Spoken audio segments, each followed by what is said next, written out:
cher Étienne, je suis très heureux d'être ici.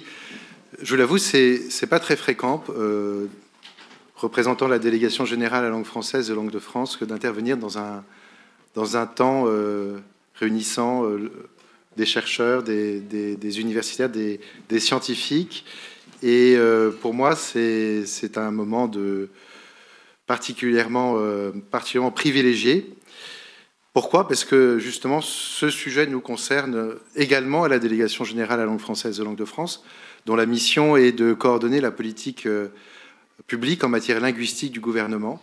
Ce sujet de l'innovation, de l'intelligence artificielle, avec la généralisation des outils de l'intelligence artificielle, nos politiques des langues impliquent la mise en place d'une stratégie numérique nationale et transnationale. Et je voudrais évoquer avec vous quelques grands projets en construction sur lesquels aujourd'hui nous travaillons.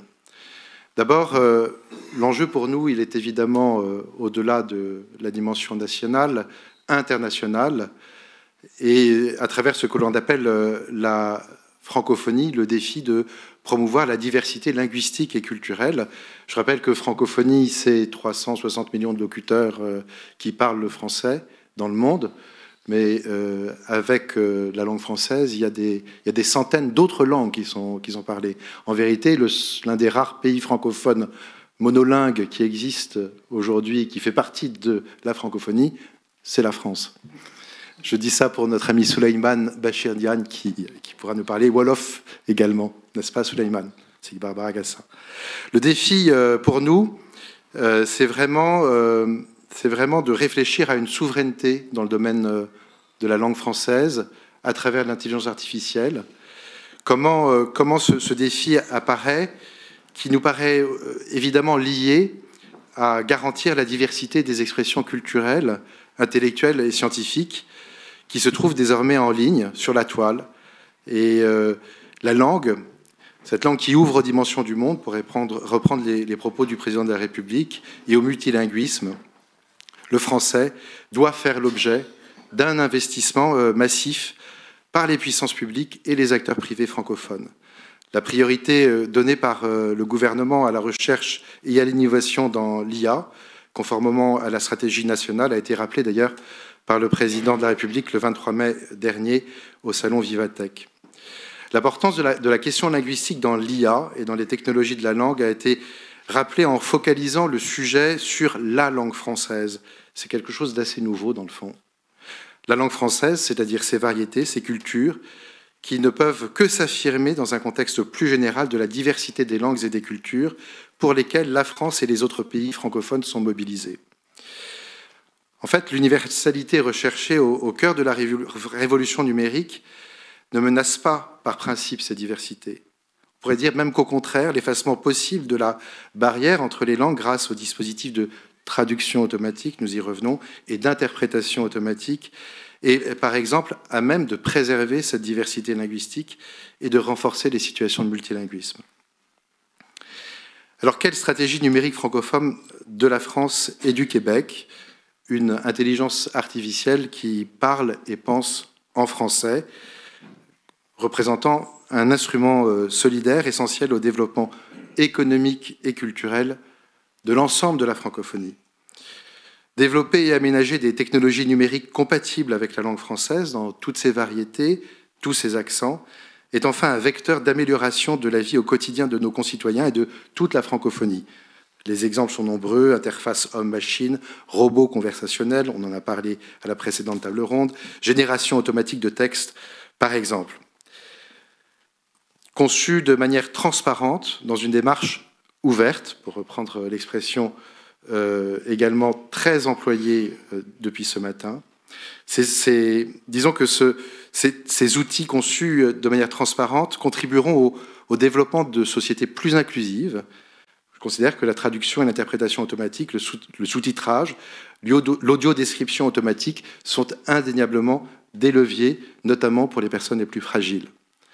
Ces objets et réalisations technologiques performants en langue française supposent la constitution d'un puissant écosystème de recherche et développement, convaincu que la francophonie est un créneau économique porteur et de taille critique dans le monde concurrentiel de l'IA. Mais en amont de tout ça, pour que ces réalisations technologiques trouvent leur pleine efficacité, il est nécessaire de développer des grands modèles de langue qui fassent fond sur la langue française. C'est pour cette raison que la Commission européenne a établi en 2023 un nouveau type de structure destiné à renforcer la compétitivité et la souveraineté industrielle européenne, les consortiums européens numériques, EDIC. La France, au travers du ministère de la Culture, de ma délégation et de la Direction générale des entreprises, ainsi qu'en appui le coordonnateur national pour l'intelligence artificielle, a ainsi proposé la mise en place d'un premier EDIC dédié aux questions des technologies des langues et de l'intelligence artificielle. Cette alliance pour les technologies des langues, ALT-EDIC, à Villers-Cotterêts, va être installée dans l'enceinte de la Cité internationale de la langue française à compter du 1er janvier prochain. La création en a été officialisée par la Commission européenne le 7 février dernier. Elle est cofinancée par la Commission. Le budget global est de 50 millions d'euros, avec 20 États membres de l'Union européenne, auxquels s'ajouteront prochainement 5 nouveaux membres. Ce centre coordonné et piloté par la France permettra l'émergence, le partage de grands modèles de langue, ouverts, en accès libre, mais également d'encourager le marché de ces technologies pour les langues européennes. Nous comptons compléter l'ALT-EDIC avec une structure originale constituant d'une part un nœud national, un nœud français, et permettant aussi, d'autre part, d'associer les partenaires francophones qui s'engagent dans une stratégie d'indépendance numérique et de souveraineté. Cette structure nationale qui vise à développer l'écosystème d'innovation pour le français et les langues en général dans l'espace francophone, bref, la diversité linguistique, à travers notamment l'accompagnement ou l'incubation des acteurs industriels et académiques, sera la base ou au soutien de la plupart des développements envisageables pour la stratégie numérique francophone dans ses différentes dimensions. Cette structure originale à venir, Langue IA, qui complétera donc à travers une dimension nationale et francophone le consortium européen, devrait voir le jour d'ici l'année 2026. Et son ambition, c'est bien de devenir précisément cette tête de pont du développement des IA francophones, mettant en avant à la fois les compétences des industries et de la recherche pour le français et renforçant l'influence, la découvrabilité des contenus culturels et scientifiques francophones. La coopération franco-québécoise a été d'emblée mobilisée pour conforter les moyens et les ambitions de cette nouvelle structure. Et ça ne vous aura pas échappé, dans quelques jours, après-demain, s'ouvrira le sommet de la francophonie à Villers-Cotterêts et ce projet sera proposé également à l'ensemble des partenaires des pays membres de l'Organisation internationale de la francophonie. La traduction automatique neuronale représente l'outil central d'une telle démarche et là encore, il faut la fiabiliser autour du français. On a vu qu'il y avait encore beaucoup de chemin à faire. C'est-à-dire documenter le plus largement possible dans sa mémoire des traductions en tout genre, liant le français à l'anglais, bien sûr, mais aussi à l'espagnol, au mandarin, en multipliant des couples de langues avec le français. Dans le domaine de la diffusion scientifique, les mondes hispanophones, lusophones, on l'a vu également ce matin, notamment à travers l'exemple de Rémi ou de Geoffroy, ces mondes hispanophones et lusophones ont déjà compris l'enjeu d'un échappement hors des processus d'appropriation de la connaissance, et nous devons donc absolument nous en rapprocher. Être une langue de synergie consiste certes à mettre une interface avec d'autres grandes langues, mais cela consiste aussi à s'intéresser à la qualité, à la variété des mémoires qui seront collectées dans l'IA francophone. Je le répète, la pluralité des systèmes de pensée et l'attention portée aux savoirs locaux socialement ancrés est un enjeu subtil, mais absolument déterminant pour maintenir l'attractivité du français dans toute la francophonie et au-delà. Alors ce sommet de la francophonie représente indéniablement une grande opportunité, car la promotion d'un espace numérique francophone fait partie des engagements prioritaires de la francophonie depuis le sommet de Djerba. Et demain, dont après-demain, la France accueillera le sommet sous la thématique générale « Créer, innover, entreprendre en français », qui naturellement fait la part belle au numérique.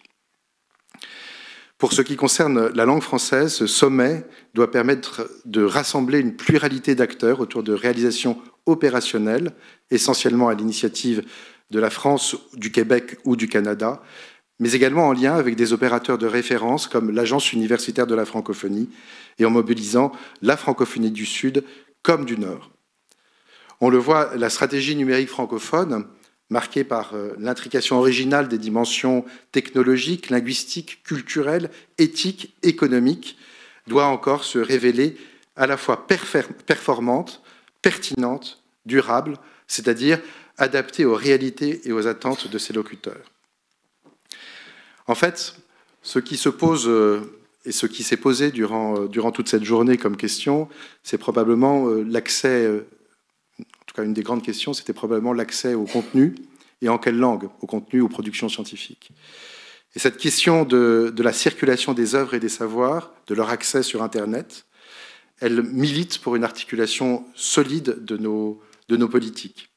Il faut tirer parti des possibilités des technologies des langues pour aller au-devant de chacun dans sa propre langue, en lui donnant accès au contenu culturel, scientifique du monde entier, tout comme celles-ci doivent permettre aussi aux créateurs, aux producteurs de contenus scientifiques ou culturels d'atteindre des publics allophones. La découvrabilité, qu'est-ce que c'est? Les experts mandatés par la France et le Québec l'ont défini de la façon suivante. La découvrabilité d'un contenu dans l'environnement numérique se réfère, je peux répéter 3 fois si vous voulez, la découvrabilité d'un contenu dans l'environnement numérique se réfère à sa disponibilité en ligne et à sa capacité à être repéré parmi un vaste ensemble d'autres contenus, notamment par une personne qui n'en faisait pas précisément la recherche. Eh bien, cette mission pour la découvrabilité des sciences et des savoirs en français, elle est lancée grâce à la rencontre qui eut lieu entre les 2 premiers ministres français et québécois, c'était en avril dernier. Et nous avons une feuille de route qui est désormais proposée. Rémi y a fait allusion ce matin. Rémi Quirion pour le Québec, Étienne pour la France seront en mode de pilotage scientifique de cette mission. Je rappelle seulement 5 points importants concernant cette mission. D'abord, 2 points de contexte. L'importance des plateformes numériques dans le stockage des produits de la recherche et de leur diffusion. La meilleure prise en compte actuelle de la langue anglaise et des contenus anglophones par les outils numériques, de la recherche documentaire, de la fouille de texte, de la scientométrie. Quelle solution? Premièrement, investir dans le traitement automatique des langues pour enrichir automatiquement les métadonnées descriptives des contenus. Deuxièmement, fiabiliser la traduction automatique dans les domaines de spécialité. On a parlé de la médecine, les sciences de l'environnement en premier lieu, pour créer ou faciliter la mise en circulation sur la toile de versions francophones des contenus de référence, favoriser la publication en plusieurs langues simultanément ou consécutivement, ce qui passe par la constitution de corpus spécialisés, entraînement de moteurs de traduction ouverts, transparents, en libre accès, au bénéfice de tous. Cette mission a lieu évidemment avec un grand nombre de partenaires et je ne dois pas oublier au premier rang desquels pour la France, la Direction générale de la recherche et de l'innovation, qui, grâce à Claire Géry, a accepté de relever ce défi. Non, parce que, en fait, alors je fais une petite parenthèse, je ne sais pas si ça devrait être enregistré, mais je me rends compte à quel point, moi je ne connaissais pas tellement le monde académique et scientifique, mais à quel point la question de la langue, quand on l'a posée, tu te rappelles l'Étienne, c'était quand même un vide sidéral. Hein. On entendait l'écho de notre propre voix pendant 4 ans en disant « Et si on pouvait penser, écrire, diffuser, traduire en français et en d'autres langues ?» N'est-ce pas, Barbara? Je trouve qu'on fait des progrès et je tiens à saluer beaucoup le travail qui est réalisé par l'Académie des sciences, par Étienne et par un certain nombre de militants, parce qu'il faut être militant, dont Claire Géry. Voilà, je l'ai dit. Et 3e point, l'utilisation de l'IA générative pour produire des synthèses automatiques et multilingues des contenus scientifiques, des articles en particulier. On voit que ces solutions techniques sont suffisamment mûres aujourd'hui pour nous autoriser à croire qu'on peut sortir des contradictions de Babel. Qu'est-ce que c'est que la contradiction de Babel? C'est un unilinguisme qui assèche la science, mais qui facilite la communication, et une science en toute langue, au plus près des sociétés, mais au préjudice de sa diffusion la plus large. Notre conviction affirmée, c'est que la solution tient dans la mise en place de dispositifs de plurilinguisme aidés par les outils contemporains de l'intelligence artificielle et la traduction automatique neuronale. Parler, écrire dans une langue et être compris dans une autre langue, rechercher un contenu scientifique en ligne dans une langue et obtenir des résultats qui concernent une autre langue. Ces outils de plurilinguisme rendent concret l'idéal d'une universalisation de la science sans le risque de son uniformisation. L'enjeu d'une telle découvrabilité des sciences et des savoirs au bénéfice de tous les francophones impose tout autant de favoriser la découvrabilité des sciences et des savoirs produits en langue française que la découvrabilité en français des sciences et des savoirs produits en toute langue. Cette démarche est à même de susciter l'intérêt, l'engagement des acteurs publics et privés de l'enseignement supérieur, de la recherche, de la diffusion des connaissances, mais aussi des enseignants et des chercheurs dont la participation personnelle conditionnera le succès de l'entreprise. Cette mission devra proposer des outils, des plateformes, mais évidemment qu'ils ne pourront fonctionner que si elles sont offertes, ces plateformes, sur un mode collaboratif. Le besoin d'une action sur le français scientifique pour favoriser la diffusion des connaissances, nourrir la conversation scientifique et les outils de traitement du langage, c'est un besoin réel, et notamment pour les chercheurs et les universitaires de la francophonie du Sud, je le rappelle. Nous avons suffisamment insisté sur le besoin d'une appropriation plus aisée des contenus scientifiques par les étudiants, les chercheurs de toute la francophonie.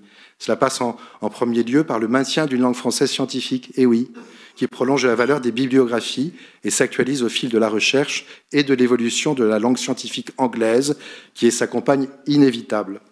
Promouvoir une langue française au centre de la francophonie constitue un décentrement politique finalement radical, parce que ça institue notamment la langue comme ressource à la disposition de toutes les nations, de tous les peuples qui la partagent et la font vivre.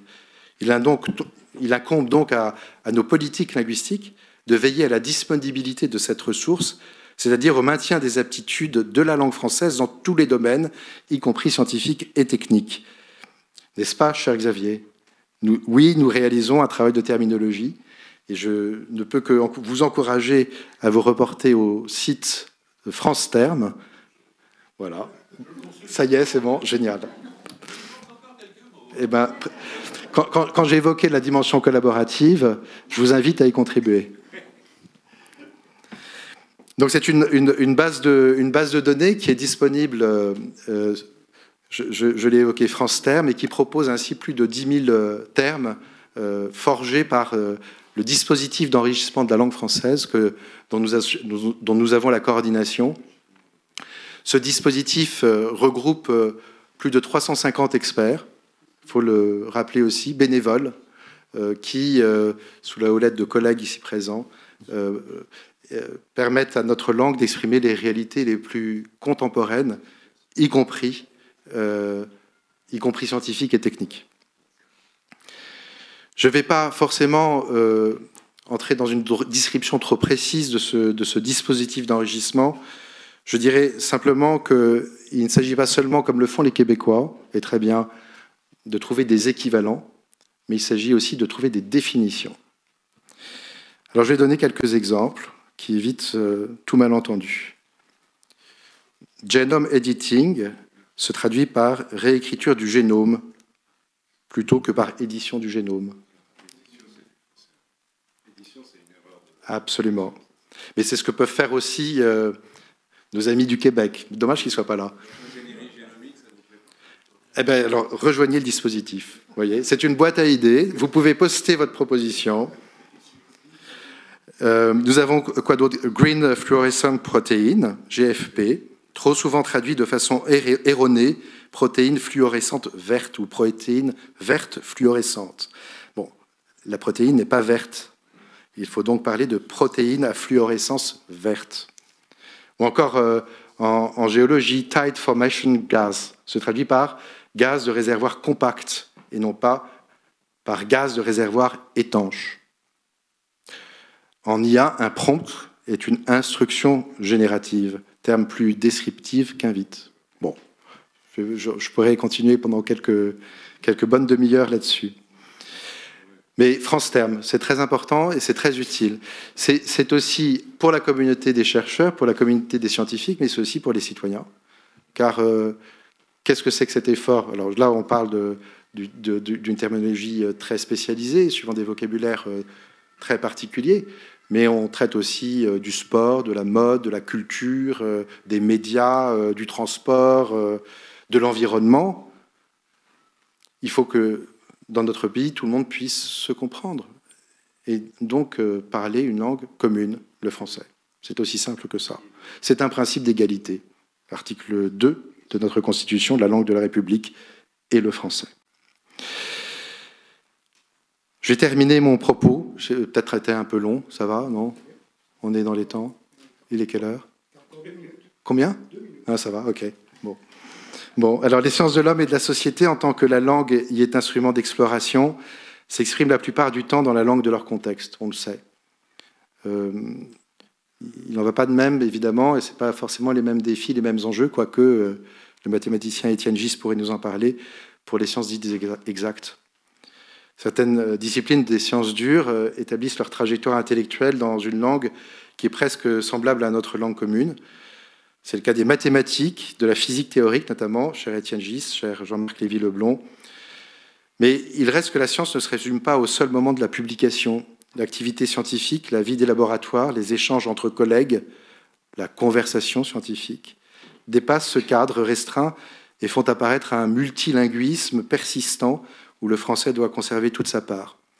Pierre Judet de Lacombe rappelle que transmettre un mode de découverte exige une pleine capacité de maîtrise des métaphorisations induites par sa propre langue. Il ajoute aussi, comme vous le savez, qu'enseigner, c'est aussi essayer de dire ce qu'on ne sait pas. Et nul ne peut contester que c'est dans sa propre langue que le scientifique est le mieux disposé pour conduire l'expérimentation intellectuelle qu'il propose à ses étudiants. J'ai peut-être abusé de votre patience, mais vous le comprenez, cet enjeu, il me tient à cœur. Je salue d'ailleurs mon collègue Jean-Christophe Bonissant, qui travaille sur ce sujet envers et contre tout, et qui traverse des déserts d'indifférence depuis plusieurs décennies. Cet enjeu du français, du plurilinguisme dans les sciences, est un défi collectif essentiel. Le rôle particulier de ma délégation, après avoir élaboré les plans de l'édifice, est d'agir simplement comme un assistant des maîtres d'ouvrage, un ensemblier, un greffier, qui enregistre ce qui est fait, ce qui reste à faire, pour le compte d'une vaste communauté d'institutions, de pays, de populations. Vous l'aurez compris, chers amis, il ne s'agit pas d'empêcher l'anglais, mais de redonner toutes ses chances aux autres langues. Et pour nous, le français, les technologies rendent ce défi relevable pour une cohabitation enfin apaisée entre l'anglais et le français. Je vous remercie.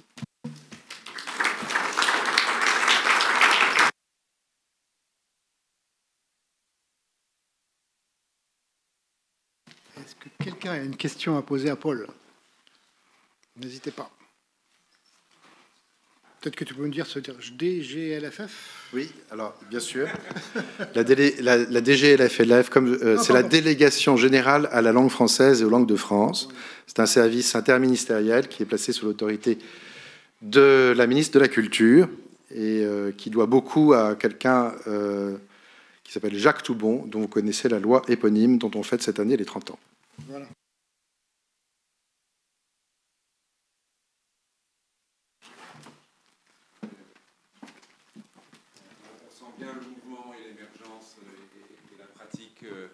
Par les uns et les autres du milieu de la recherche et d'autres milieux de nos propres langues avec les systèmes de traduction simultanée qui vont aller en s'améliorant. Et ce qui veut dire que vont émerger un grand nombre de langues, et je pense en particulier au chinois. Donc ça veut dire que l'interface, il ne va pas être seulement entre l'anglais et le français. Et il va être avec le chinois, avec l'arabe, avec plein d'autres langues. Est-ce que c'est quelque chose que vous préparez aussi? Oui, enfin, l'idée est effectivement de travailler sur des couples de langues, pas uniquement l'anglais et le français, mais comme j'ai commencé à l'évoquer, avec d'autres langues, dont des langues majeures, dont le chinois. Et ça, c'est évidemment un enjeu très important. Mais pour moi, ce qui est aussi très important, dans le travail qui pourrait être fait à travers la création de ce centre européen et francophone des technologies de la langue, c'est de collecter et d'évaluer les données linguistiques des pays de la francophonie du Sud, notamment, et d'accomplir aussi des transferts de technologies, d'ingénierie, d'expertise pour des pays francophones du Sud qui ont à traiter le français de leur pays. Parce que, je le répète, le français de leur pays n'est pas forcément le français du Quai de Conti. Et de surcroît, ce qui est intéressant aussi, c'est de voir comment le français de leur pays entre en contact avec le soninké, le wolof, voilà, toutes les langues vernaculaires qui sont employées en Afrique et qui ont également toute leur dignité. Donc il y a un vrai travail de reconnaissance et de promotion de cette diversité-là, voilà, qui compte aussi énormément à nos yeux. Merci Paul. Il y a une autre question. Il y a encore une question? Allez-y. Je vais passer le micro, mais après, je vais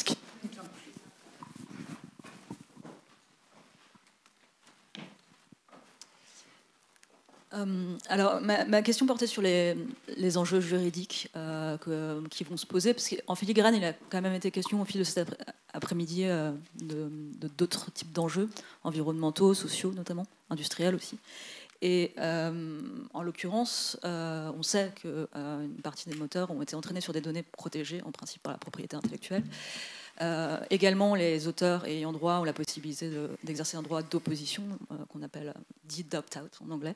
Voilà. Est-ce que vous pourriez en parler un peu plus? Il y a aussi ce projet qui répond à un appel à candidature de la BPI, enfin appel à projet de la BPI France qui lie la BNF, l'INA et un consortium dont fait partie Mistral. Voilà, est-ce que c'est ce projet en fait. Voilà, c'est ce projet-là. C'est l'Anguilla. C'est l'Anguilla, d'accord. Ouais, voilà, c'était l'interrogation que j'avais. Mais je voulais pas entrer trop dans les descriptifs un peu techniques et peut-être un peu rébarbatifs. Mais vous avez raison, la question de la propriété intellectuelle et du droit d'auteur, c'est une question absolument essentielle. Il est évident que rien ne pourra se faire sans que les choses soient traitées proprement.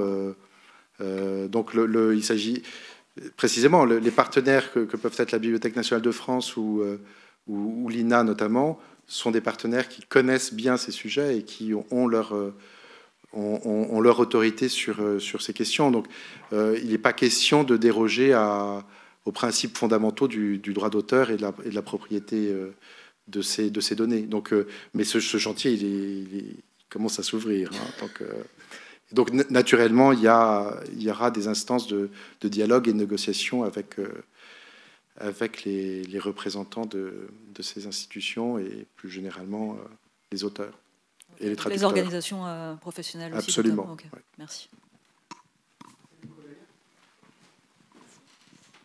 Merci. J'ai bien aimé quand vous avez donné des exemples de mots en anglais avec la version française là qu'on peut trouver dans France Termes. Et je me demandais dans quelle mesure ces mots français sont appropriés par les chercheurs. Est-ce que c'est trop récent pour qu'on ait un peu le recul pour savoir si les gens se les approprient ou pas? Le sujet pour nous est... Alors, qu'ils puissent se les approprier, c'est absolument évidemment indispensable. Mais pour moi, le plus important, c'est que ça puisse se diffuser, ou s'infuser. C'est-à-dire que les chercheurs, entre eux, parleront toujours en anglais sur un certain nombre de secteurs. S'ils le souhaitent, personne ne peut les empêcher, et c'est très bien ainsi, je n'ai pas d'avis. Mais ce qui est très important, c'est que ces termes français existent pour les citoyens. Donc c'est ça l'enjeu majeur. Quand vous ouvrez une boîte de, je sais pas, de médicaments, tiens, voilà, ben c'est quand même drôlement important d'avoir des traducteurs compétents et des termes en français, parce que faute de quoi, on n'a pas de garantie,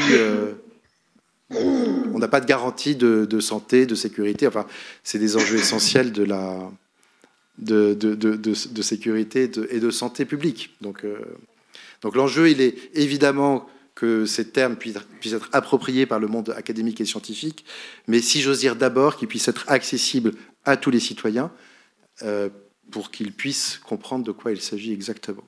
Encore qu'en santé, il y a quand même un jargon médical, donc on se heurte à un autre problème. Merci Paul. Bon, je salue aussi les représentants d'associations, Christian Tremblay qui est là. Voilà.